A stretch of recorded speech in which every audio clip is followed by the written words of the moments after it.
आजच्या या कार्यक्रमाच्या निमित्तानं त्यांचं आभारपर मनोगत व्यक्त करतील. जोरदार टाळ्या वाजवूयात अभिजित काळे यांच्यासाठी. खरं तर माफी मागतो, आपल्याला थोडंसं लेट झालं पण तुम्हाला उभं राहावं लागलं तुमची सगळ्यांची पहिली माफी मागतो. पण आपण सगळ्यांनी याच ताकदीनं महाराज साहेबांची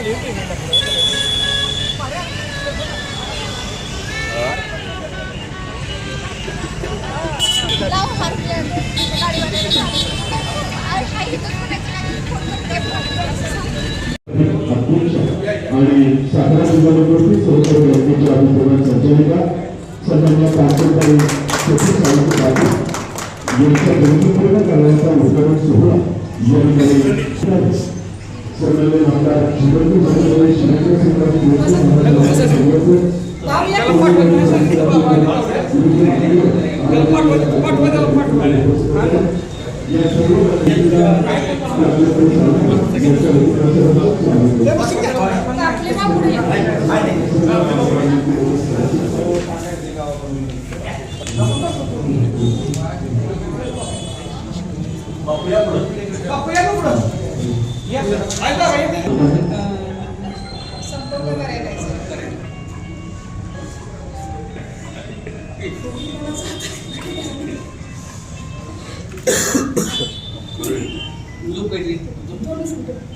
गाड्या गावात यायला लागली.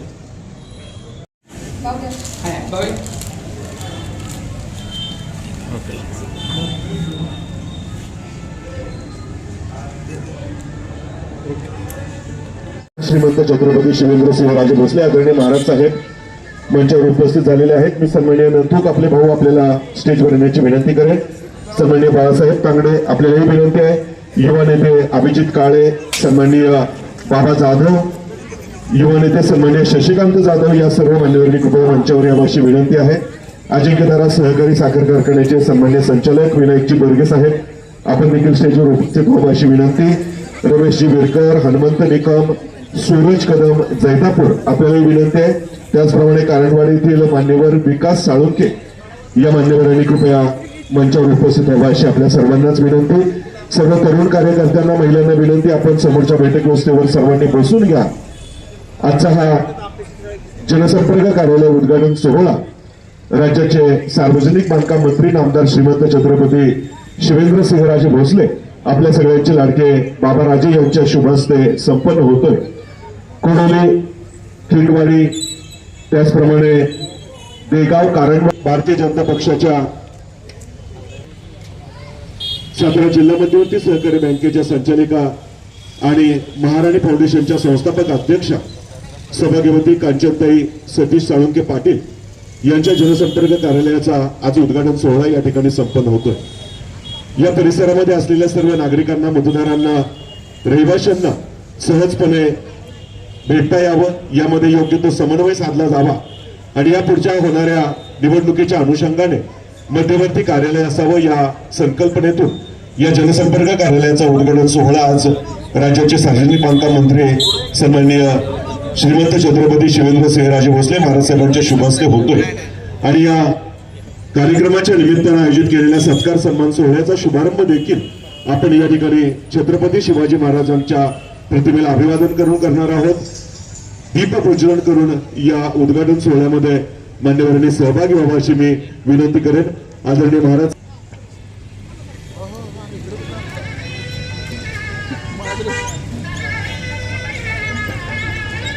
मराठा साम्राज्याची चौथी राजधानी असणाऱ्या ऐतिहासिक सातारा जिल्ह्यातील या पावतका ठिकाणी आजचा हा उद्घाटन सोहळा संपन्न होतोय.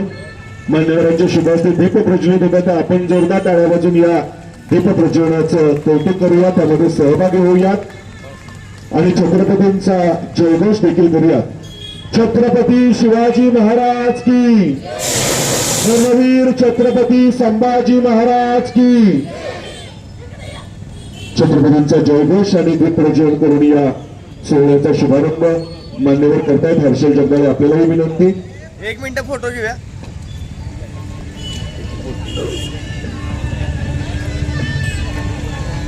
वसा आणि वारसा तितक्याच समर्थपणे आदरणीय श्रीमंत छत्रपती शिवेंद्रसिंहराजे भोसले समाजामध्ये घेऊन जात आहेत.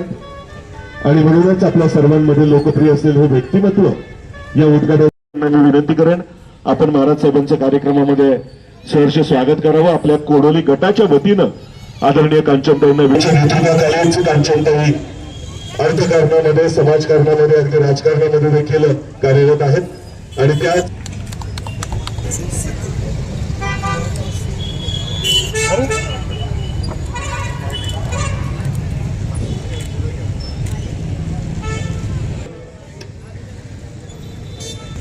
यानंतर सन्मान्य हर्षलजी जगदाळे आपल्याला विनंती, सन्मान्य रघुनाथजी, सन्मान्य बाबा जाधव आपल्याला विनंती आहे कृपया आपण स्टेजवर उपस्थित व्हावं. बाबा जाधव आपल्याला विनंती आहे, आपलं स्वागत देखील या कार्यक्रमाच्या निमित्ताने केलं जातंय.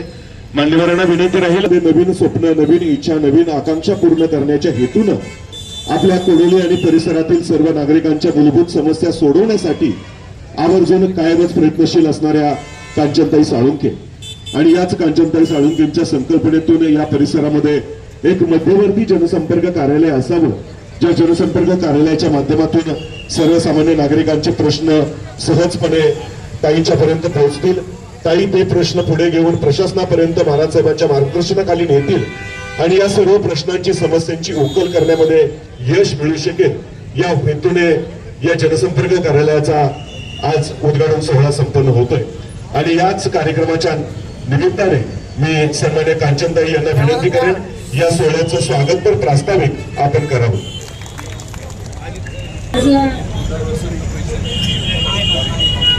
आपण संपर्क कार्यालयाच्या उद्घाटनाच्या निमित्तानं आज आपण इथं सर्वजण इथं जमलेलो आहोत. आज ज्यांच्या हस्ते या कार्यक्रमाचं उद्घाटन झालं, या संपर्क कार्यालयाचं उद्घाटन झालं असे आमचे आदरणीय श्रीमंत छत्रपती नामदार शिवेंद्रसिंहराजे भोसले इथं उपस्थित आहेत. याचं खरं तर म्हटलं तर मी या स्टेजवर आज उपस्थित राहिले त्याचं कारण म्हणजे पहिल्यांदा मी छत्रपती शिवरायांच्या प्रतिमेस अभिवादन करते आणि त्याचबरोबर ज्यांनी मला घडवलं आणि ज्यांनी मला या राजकारणात संधी दिली आणि आज मी तुमच्या समोर सगळ्यांच्या समोर उभे पाठीमागं एक आशीर्वादाचा हात ज्यांनी ठेवला त्या असे आमचे कैलासवासी भाऊसाहेब महाराज यांच्या मेस मी वंदन करते.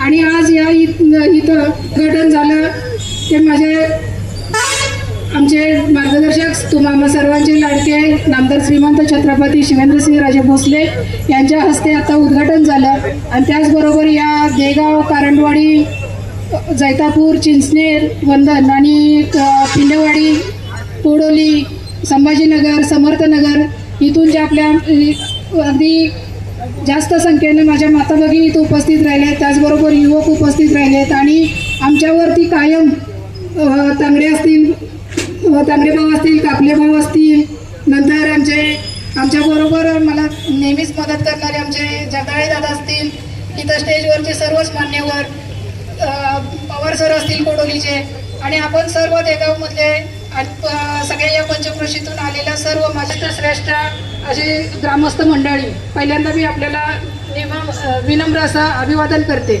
मला माहिती आहे आज काय म्हणतात आपण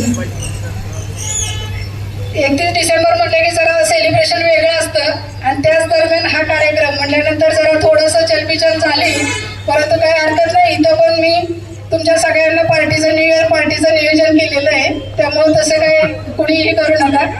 आज या ठिकाणी संपर्क कार्यालय उद्घाटन करण्याचं कारण म्हणजे आज मी बाबाराजांच्या माध्यमातून गेली 28-29 वर्ष झालं मी या समाजसेवेचं काम करते.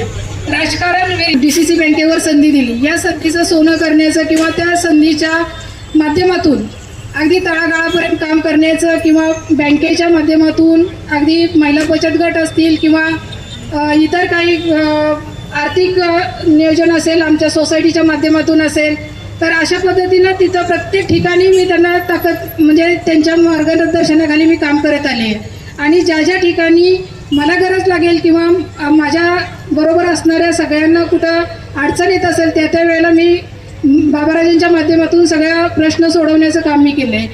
असं करत असताना आज मला तसं म्हटलं तर मला खूप अभिमान वाटतो की मी सामान्य कुटुंबातली एक व्यक्ती मला आदरणीय कैलासवासी भाऊसाहेब महाराजांनी कार्यकर्ते म्हणून घडवले आणि त्यांना कधीही कुठेही कमीपणा येईल असं माझ्याकडनं आजपर्यंत कधीही कृत्य झालेलं नाही आणि भविष्यात पण होणार नाही.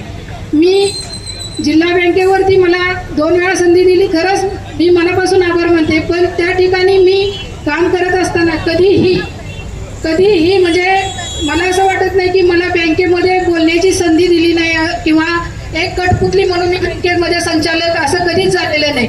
ज्या वेळेला मी बँकेतलं एखादा काय कुठला विषय जरी काढायचा म्हटला तरी तिथं मला बाबाराजांनी नेहमीच संधी दिली. ज्या वेळेला बाबाराजांच्या कार्याचं जर सांगायचं म्हटलं तर जिल्हा बँकेमध्ये सगळ्यात म्हणजे इतिहासात नोंद होईल अशी पगारवाढ बाबाराजांच्या माध्यमातून झाली. आज तुम्हाला वाटत असेल की आज आपण बाबाराजांचं आणि आपलं जरी मतदारसंघ वेगळे असले तरी सुद्धा तालुक्यावरती त्यांचं प्रेम कायम आहे आणि तालुक्यातल्या आपल्या सगळ्यांच्या वरती त्यांचं प्रेम कायम आहे. आपण कुणीही गेला, कुठल्याही तालुक्यातला माणूस आला, तालुक्याच्या कुठल्याही कानाकोपऱ्यातला माणूस आला तरी त्यांच्या जनता दरबारांमध्ये काम केलं जातं आणि त्या कामांचा निपटारा हा केला जातो.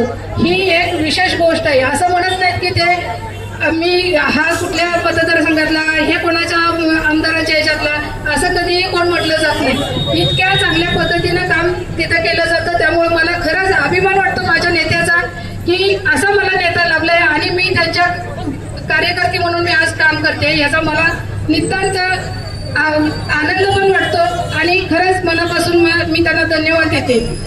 आज या संपर्क कार्यालयाच्या उद्घाटनाचा विषय असा आहे की आज राजकारणात आपण इच्छुक असतो, सगळं हे होतं, परंतु मला माझ्या कॅपॅसिटीवरती, माझ्या कामावरती माझा विश्वास आहे आणि त्या निमित्तानं मी इथं महिला सबलीकरण, महिला सक्षमीकरणासाठी ठाम माझी म्हणजे मनापासूनची तयारी आहे की ह्या भागातला सर्वांगीण विकास करण्यासाठी कायमच मी तत्पर आणि कटिबद्ध राहील. एवढं माझ्याकडे तेवढे गट्स आहेत. अगदी नियतीने माझ्यावरती कितीतरी आघात केले, एवढी ऑपरेशन झाली, काही जरी झालं तरी मी अगदी आमच्या ग्रामीण भागामध्ये लावाळ्याचं एक म्हटलं जातं की ते शेतात उगवलं जातं, परंतु पाऊस पडला की ते वर येतं आणि उन्हाळ्याला की ते झाकून जातं, परंतु ते कितीही जरी काढायचा प्रयत्न झाला तरी निघत नाही. तशा प्रकारची मी आहे. म्हणजे मी स्वतःलाच म्हणते, कारण आज कितीही संकट आली, काही जरी आलं तरी मला ते गप्प बसून देत नाही. एक साधं तुम्हाला अगदी जास्त मी लांबवत नाही पण एक साधं गोष्ट सांगते. ज्या वेळेला माझं ऑपरेशन झालं आणि माझी ट्रीटमेंट चालू होती, डॉक्टरांनी मला सांगितलं की थेट घरी जायचं आणि आराम करायचा, परंतु मी डायरेक्ट अंको लाईफ सेंटरमधनं थेट बँकेत जायची आणि 2 तास बँकेत बसून परत घरी यायची. ही माझं एक म्हणजे अगदी ज्या वेळेला शेवट सहनच होईल ना तेव्हा फक्त घर सोडलं नव्हतं. म्हणजे इतक्या मला लोकांच्यात असल्या की एक एनर्जी मिळते, लोकांच्यात असले की एक ऊर्जा मिळते आणि ही तुमच्यामुळंच आहे. आणि त्यामुळं भविष्यात सुद्धा बाबा जी काही उमेदवार म्हणजे माझ्यावरती विश्वास टाकतील, जी काही जबाबदारी देतील ती पेलण्यासाठी मी सक्षमपणे मी पार पडेन, एवढंच या निमित्ताने मी सांगते. आणि तुम्ही सगळेजण आज इथं आलात माझ्यासाठी, तुमचा खरंच मनापासून मी आभार मानते आणि स्वागतही करते.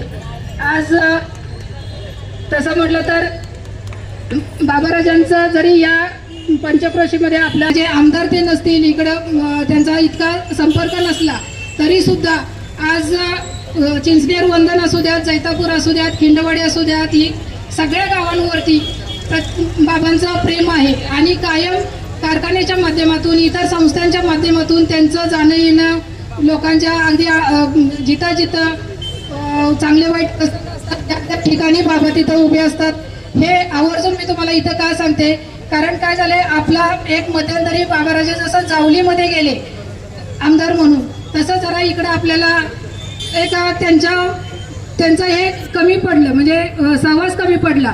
तरी सुद्धा आज मी मगाशी सांगितल्याप्रमाणे जसं आपण तिथं जो जनता दरबार सकाळी चालतो त्यांचा कमीत कमी 3 तास तरी जनता दरबार सकाळचा असतो. म्हणजे त्याच्यामध्ये आता तर मंत्री आहेत, मंत्री झाल्यापासून तर त्यांच्यावरती आणखीन जबाबदारी वाढली आणि ही जबाबदारी ते सक्षमपणे पेलतायत. याचा आम्हाला सार्थ अभिमान आहे आपल्या नेत्यांचा. आणि अशाच पद्धतीनं त्यांना कायम अजूनही चांगल्या चांगल्या संधी उपलब्ध व्हाव्यात अशी मी प्रार्थना करते आणि बाबांचं नेतृत्व आम्हाला कायम लाभावं ही पण मी त्यांना विनंती करते. अगदी बाबा आमच्यावरती अन्याय झाला असं आम्ही म्हणणार नाही, परंतु तुमचा कायम आमच्या तालुक्यातल्या आपल्या सगळ्या ह्या गावांवरती लक्ष आहे, परंतु इथून पुढेही तेवढ्याच ताकदीनं तुम्ही आमच्या पाठीशी उभं राहावं एवढी या निमित्तानं मी नम्र विनंती करते. आणि तुम्ही वेळात वेळ काढून या छोट्याशा का होईना पण आपल्या संपर्क कार्यालयाच्या ओपनिंगला तुम्ही इथं आलात, वेळ काढलात, त्याबद्दल मी तुमचं खरंच मनापासून आभार मानते. आणि सगळीच तुम्ही उपस्थित असलेल्या सगळ्या महिला आणि मंडळी यांना नतमस्तक होऊन शनी मी आभार मानते तुमचं खरंच मनापासून आणि थांबते. धन्यवाद. धन्यवाद सन्माननीय कांचनताई यांच्या मनोगतानंतर खरं तर त्यांचं प्रास्ताविक सुरू होतं आणि उपस्थित झाले. याच सर्व भजनी मंडळातील सहभागी सदस्य या ठिकाणी सेवानिवृत्त होत आहेत आणि या सुधीर साळुंखेंना देखील महाराज साहेबांच्या शुभ हस्ते त्यांच्या पुढील कारकिर्दीसाठी आपण सदिच्छा शुभेच्छा व्यक्त करणार आहोत. महाराज साहेबांच्या यानंतर सन्मान्य सुधीर साळुंखे आपल्याला विनंती आहेत सेवक जावा यासाठीच्या सदिच्छा शुभेच्छा महाराज साहेबांच्या शुभ हस्ते या ठिकाणी त्यांना दिल्या जातात. टाळ्या वाजवतात आणि सर्वांना आपण देखील सर्वजण सुयश जंतूया जनसंपर्क कार्यालयाच्या निमित्ताने या ठिकाणी सन्मान होत आहे. आपण टाळ्या वाजवून या सत्काराचं कौतुक करूयात. महाराज साहेबांचा हा सन्मान आवर्जून स्वप्नील खरात आणि त्यांचे सहकारी कांचनताईंच्या उपस्थितीमध्ये या ठिकाणी या पक्षप्रवेशाचं देखील आपण स्वागत करूयात. जनता समोर लक्ष द्या. सर्वांनी फोटो घेतले जात आहेत, व्हिडिओ काढले जात आहेत.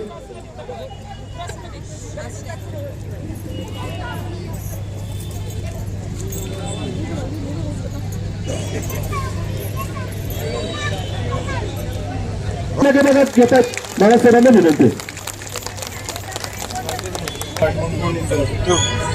सातारा जिल्हा मध्यवर्ती सहकारी बँकेच्या संचालिका सौ साळुंखे मॅडम यांच्या जनसंपर्क कार्यालयाच्या उद्घाटनाच्या निमित्तानं उपस्थित असलेल्या सर्व माझ्या समोर बसलेल्या लाडक्या बहिणी, सर्व मातांनो, त्याचबरोबर या ठिकाणी स्टेजवर असलेले कैलासवासी भाऊसाहेब महाराजांचे जुने आणि अतिशय विश्वासू सहकारी मान्य श्री नथू कापले, जिल्हा परिषदचे माजी सदस्य बाळासाहेब तांगडे, जालिंदरजी साळुंखे, याकूब शेख, प्रदीप साळुंखे, वाल्मिक साळुंखे, गोरख साळुंखे गुरुजी, पवार सर, सुरेश माने, स्वप्नील खरात, दीपकर, अभिजित काळे आणि सर्व स्टेजवरचे सगळे मान्यवर आणि आपण समोर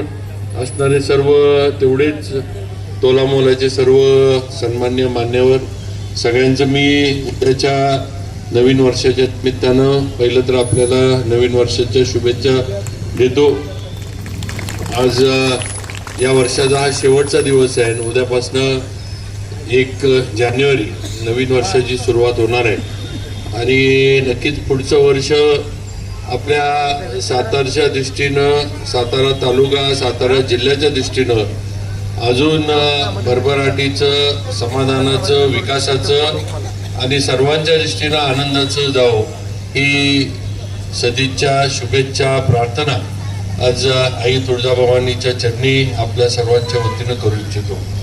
आज या ठिकाणी आपण जनसंपर्क कार्यालयाचं उद्घाटन केलं आहे आणि मगाशी आपल्या प्रास्ताविकात आमच्या जिल्हा बँकेच्या संचालिका साळुंखे मॅडमनी बोलताना सांगितलं या सणा समाजकार्य हे भाऊसाहेब महाराजांकडनं करण्याची संधी मिळाली आणि भाऊसाहेब महाराज असताना त्यांनी देगाव असेल या परिसरामध्ये असेल काम करायला सुरुवात केली. आता भाऊसाहेब महाराज आपल्यात नाहीत पण आपण सगळेजण आज त्यांच्या विचारानं एकत्र राहून काम करतोय. आज भारतीय जनता पार्टीमध्ये मी आमदार म्हणून काम करतोय. आज देवेंद्र फडणवीसांच्या नेतृत्वात त्यांच्या आशीर्वादानं मंत्री जातो. मंत्री म्हणून माझी जबाबदारी माझ्या जिल्ह्याच्या दृष्टीनं आणि आपल्या सातारच्या दृष्टीनं पार पाडण्याचा प्रयत्न हा सदैव मी आजपर्यंत करत आलो आणि पुढं पण करत राहील. पण आपण एक लक्षात ठेवलं पाहिजे की आज येणाऱ्या पुढच्या ज्या काही स्थानिक स्वराज्य संस्थांच्या निवडणुका आहेत त्याच्यामध्ये आपण सगळ्यांनी भारतीय जनता पार्टीबरोबर ताकदीनं उभं राहणं गरजेचं आहे. प्रामुख्यानं सर्व भगिनींना मी सांगू इच्छितो की तुम्हाला माहीत आहे निवडणुका विधानसभेच्या लागल्या. लाडकी बहीण योजना राज्य सरकारनं त्यावेळेला एकनाथ शिंदे साहेब असतील, देवेंद्रजी फडणवीस असतील, अजितदादा असतील यांच्या युतीच्या सरकारच्या माध्यमातून ही योजना राबवली गेली आणि महिलांना सक्षम करण्याचा एक ऐतिहासिक निर्णय हा राज्य सरकारनं आणि भारतीय जनता पार्टीनं विधानसभेच्या निवडणुकीत केला. आणि त्यावेळेला बरीच टीकाटिप्पणी झाली. काही लोक म्हणत होते, विरोधक म्हणत होते, काँग्रेसवाले म्हणत होते किंवा इतर पक्षाचे लोक म्हणत होते की हे निवडणुकीपुरतं आहे, निवडणुकीपुरतं तुम्हाला पैसे देणार आहेत आणि निवडणूक झाल्यानंतर हे सगळं बंद करून टाकणार आहेत. पण आज वर्ष होऊन गेलं, निवडणुका झाल्या, सरकार आलं, नवीन सरकार येऊन वर्ष झालं, तरी आज आजपर्यंत आपली ही योजना लाडकी बहीण योजना ही आपल्या मुख्यमंत्र्यांनी देवेंद्रजींनी तशीच्या तशी चालू ठेवली आहे. हे तुम्ही आम्ही सगळ्यांनी लक्षात ठेवलं पाहिजे. आणि म्हणून ज्या पक्षानं, ज्या नेत्यानं, ज्या सरकारनं आपल्याला काहीतरी देण्याची भूमिका घेतली, काहीतरी थेट आपल्या अकाउंटमध्ये आपल्या कुणाकडे न जाता, कुठेही वशिला न लावता, कुणाच्याही सह्या न घेता, कुणाकडनं पण मग सरपंच असू दे, ग्रामसेवक असू दे, पंचायत समितीचा सदस्य असू दे, जिल्हा परिषद असू दे, आमदार असू दे, आज कुणाकडेही आपल्याला जायला लागत नाही. आपण जर पात्र असलो, अर्ज भरला, अर्ज जर आपला मान्य झाला, आपलं जर बँकेत अकाउंट असलं तर थेट आपल्या अकाउंटला पैसे राज्य सरकारकडनं मुख्यमंत्र्यांच्या माध्यमातून जमा होतात. ही वस्तुस्थिती आपण लक्षात घेतली पाहिजे. त्यामुळे या योजनेमध्ये पूर्णपणे पारदर्शकता ठेवण्याचं काम आज भाजपनं आणि युती सरकारनं केलंय.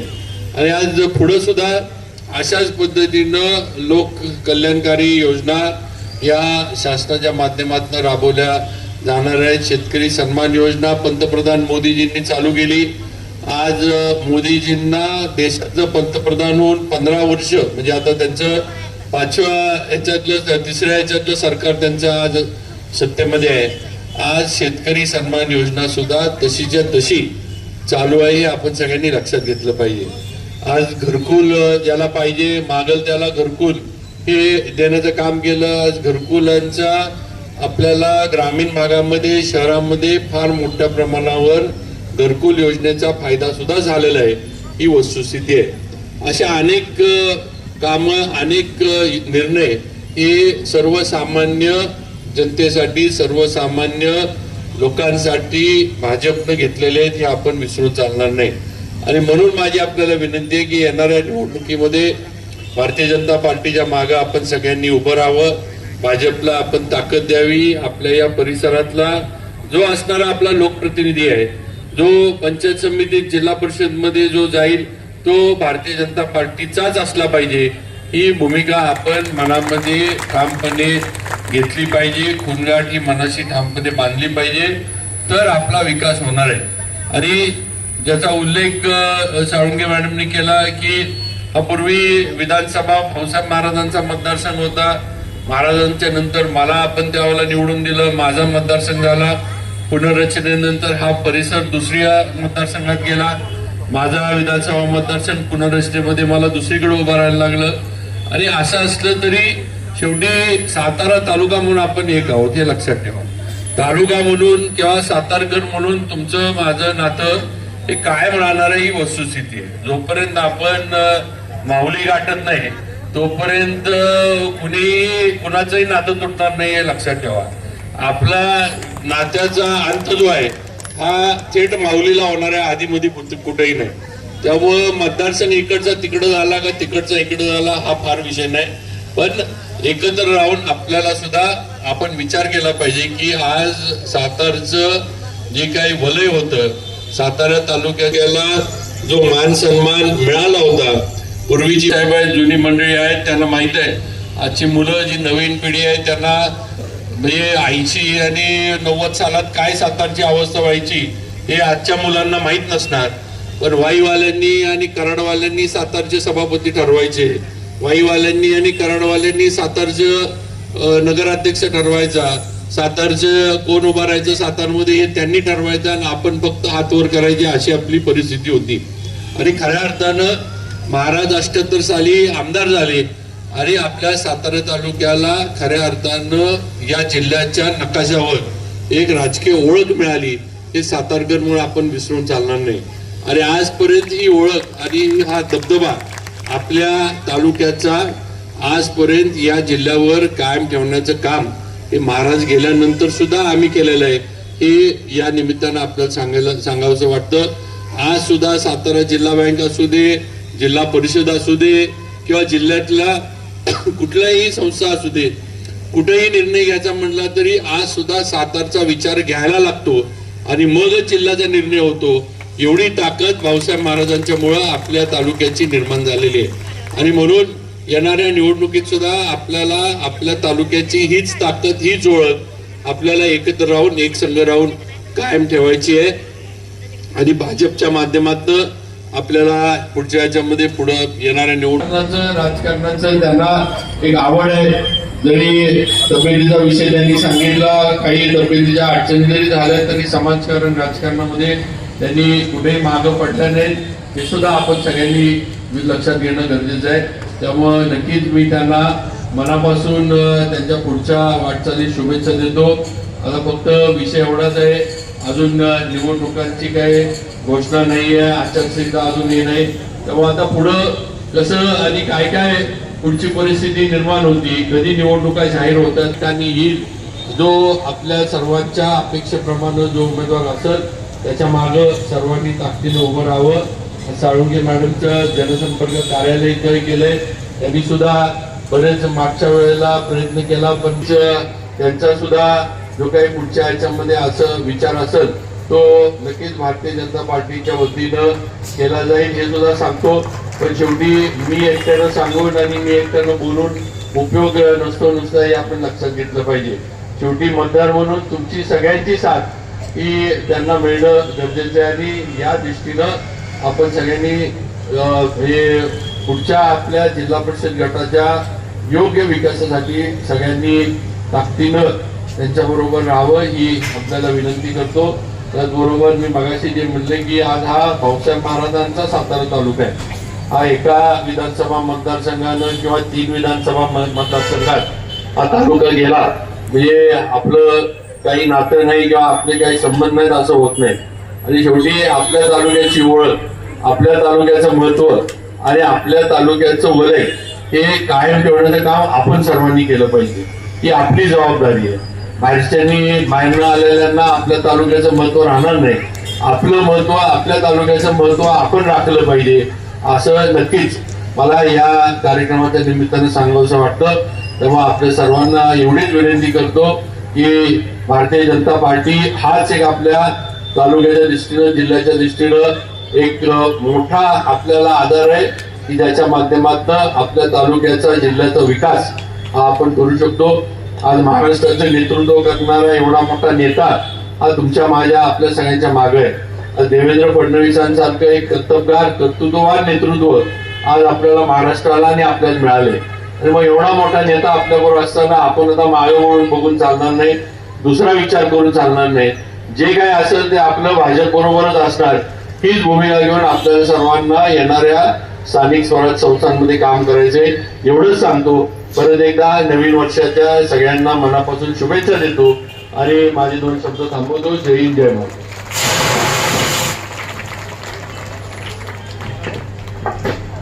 धन्यवाद सन्माननीय महाराज साहेब. महाराज साहेबांच्या या मार्गदर्शनानंतर त्यांनी तुमच्या सर्वांना जे आवाहन केलेलं आहे येणाऱ्या जिल्हा परिषद निवडणुकीमध्ये, पंचायत समिती निवडणुकीमध्ये